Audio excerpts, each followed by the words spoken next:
G'day, I'm still here at Rockhampton and I'm pleased to have met Rob McArthur and his 6 children and Ainsley, his wife. Rob's very kindly given me a few minutes of his time. I met Rob this morning. I've been sort of stalking him a little passively on Instagram and understand some of your story, but I really want to drill down on some of your activities because I think they're fascinating. Rob, what are you doing now? Where are you? What are you doing? You're part of the sort of the RCS group and you know, doing some wonderful things. Yep. No, well, we started, going right back to the beginning. We were continuously grazing, just doing the, you know, the conventional farming methods. Whereabouts in Queensland? We're in St Lawrence, which is halfway between Rockhampton and Mackay on the coast. We've got a 42-inch rainfall area. 42 inches, really? Yeah. So, and we, you know, it's reasonably consistent. But we could just see that what was happening wasn't going to be sustainable. So we decided to, I did a GFP back in 2002. Yep. And that certainly opened the eyes up. Didn't it? Yeah. Who that was Terry? Terry run that one. Yeah. Had a few paradigm shifts. So anyway, we embarked on more learning from them. And then, went home and started to implement some of it. We didn't jump in because, you know, that paradigm thing. It's pretty hard to go. So we started rotating. We boxed mobs of cattle together. We started to rotate, and then, you know, we could just see the benefits of that. So then we made a few more, like, more intense paddocks, and just the yields that we were getting out of those, stock days out of those was just really noticeable. So we've built more cells, cut the country up smaller. And probably the last 4 or 5 years we've got a lot more cells. We've got more, certainly more to develop, but it's a work in progress. You're growing. I guess one of the results of what you've done with splitting paddocks up is more grass. You're growing more grass. Definitely growing more grass. Ground covers certainly increased exponentially, and that's really evident when you get a bigger rain event. The water running off is clear. So we're retaining our topsoil on our land, not washing it down the creek. So and tell me, I hear you're running some pigs as well. Yes. So about 4 years ago we started buying a few pigs off a mate of mine. And I kept asking, you got any more? And he said, oh, God, the amount you're... Yeah, so he gave me a sow that was in pig. She had a farrowed, and then he gave me the boar, and then all of a sudden the boar became a permanent resident.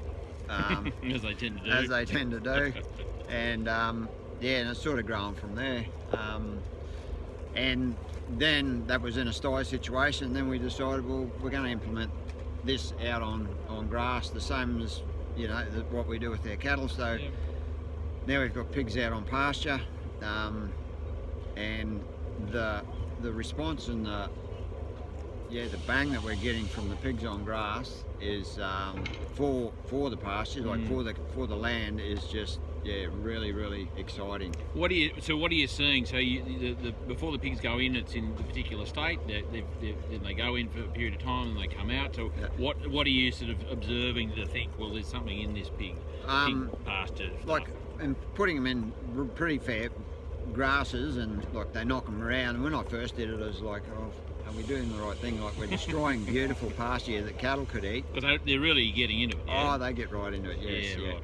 And then, you know, after you get a rain event or a couple of rain events, the grass just jumped out of the ground and really sprang away. So, and we haven't, there's only a few parts of it that we've actually put the pigs over twice. So we don't have any permanent structures for the pigs to be in. We're just using a bit of electrical braid. And they just get moved every, 10 days to sort of a fortnight to 3 weeks, just depending on how much they knock the paddock around. In the wet, we do it a fair bit quicker because you leave them in there for 2 weeks, and when it's wet, they dig the whole lot up. But even when they do that, the return of the grass is just unbelievable when the conditions are right. Like when your growing season's there, the pastures just really come away. And are you using them in particular spots, maybe where there's, I don't know, is it around yards near the house? Is it in some erosion areas? Are you sort of putting it in particular spots to get a particular outcome? Not at the moment, but we can certainly see that the benefits that we could achieve that. They're basically just running around the house because it's just easy for management that way. But we've got noxious weed lantana, and anywhere that we've got to put the pigs in that are lantana, I just put a bit of feed around the lantana bushes, and after a day or two they've dug it out. Really? Yep. And then is it coming back again when the pigs have gone, or it's a? Well, so far I haven't noticed it, but I dare say there'll be a seed bed there that they will come back. But yeah. But that's now there's another tool in your toolbox. Oh, definitely, certainly, yeah. Against it. Yep. And the same with some grasses that you want to knock down and get into the ground. So eventually we will get them further away from the house, but at the moment they're just it's convenient being there. Very convenient, yeah. And Rob, tell me what sort of acreage are you on? Because I interview a number of farmers, and where I'm at Burra, we've got 5,000 acres, and that's sort of reasonable size for that area. And the rotational grazing we do works very well in that sort of a context. How many hectares are you talking? And you're doing the same thing, but it's probably on a bigger scale. Yeah, we've got just on 12,000 hectares where we are. Yeah, right. And we've run anywhere up to about 4,500-5,000 LSU on that. Livestock equivalents for those city folk. So yeah, they're picking up the jargon. They're really smart. So we've increased that fairly dramatically from the conventional grazing. The carrying capacity has certainly increased. We just saw a talk by Stuart Austin there before, and he's talking about measuring things. What things are you measuring that you've sort of seen that you can, objectively, and obviously anecdotal sort of stuff and subjective observations, but are you measuring anything that is identifying to you that we're improving things? I mean, is it stock numbers? Is it sort of amount of grass? Is it? Oh, we're certainly improving stock numbers, and our yields have increased. So that hence the increase in carrying capacity. Just the stock days we're getting out of native pastures to improved pastures. The improved pastures certainly yielding more, but the native pastures have certainly increased as well. They've been benefiting as well. Yes, yeah, for sure. Rob, tell me, what have you, anything you've learnt of significance in the last 12 months? I mean, you're a pretty young sort of rooster. You're no doubt you're still learning and developing and growing in your knowledge. Is there any significant things you've learnt in the last 12 months, whether it be about cattle or soil or? Soil, we're constantly keeping our minds open to the soil, and soil and plants and the diversity, like what we were talking about, the yields and that.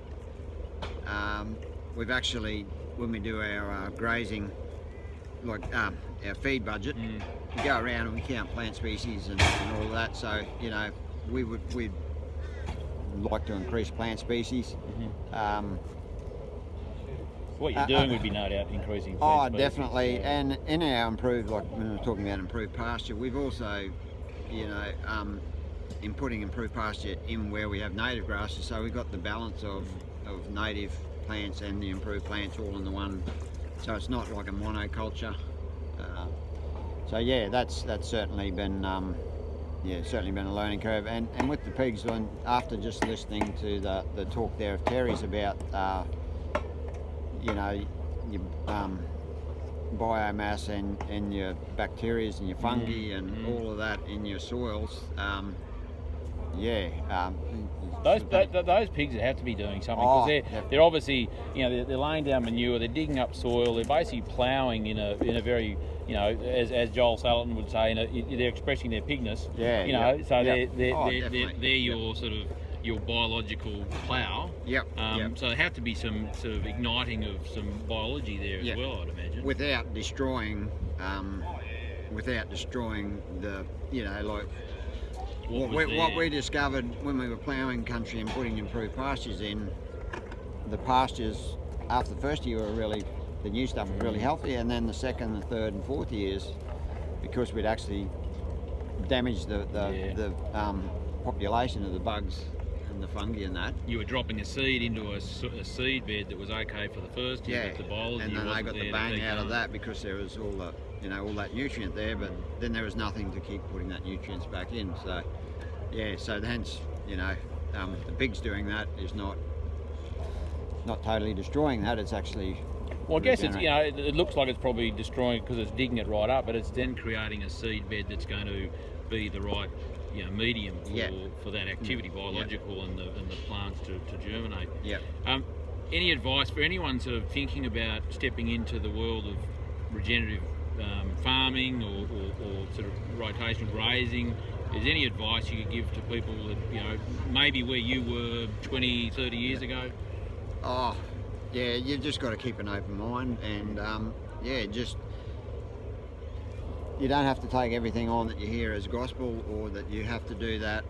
You take bits out of everything to fit in with what you want to achieve, so that you know, it's your life. So you've got to work out whether you want to be out there shifting cows every 6 to 12 hours, or whether you want to leave them in the paddock for, you know, a number of days or a couple of weeks. But yeah, that all depends on what your goals, what you personally want to get out of it. Exactly. Well, it's certainly been a you know, a theme of you know, focusing on what you want and not what you want, not what you don't want. Yeah. And also you know, having that open mind, because if we don't have that open mind, we're not going to experience those things, and we're not going to even consider those things and have the courage to do it. So, Rob, it's been wonderful to meet you. Thank you again. I hope I see you before the next beef week, or as Graham Reese was saying this morning, it should be called grass week, shouldn't it? Really? Should be, yeah. We're grass farmers, not beef farmers. Exactly. Yep. That's wonderful. for sure. Thanks, Rob. Good on you. Thank you.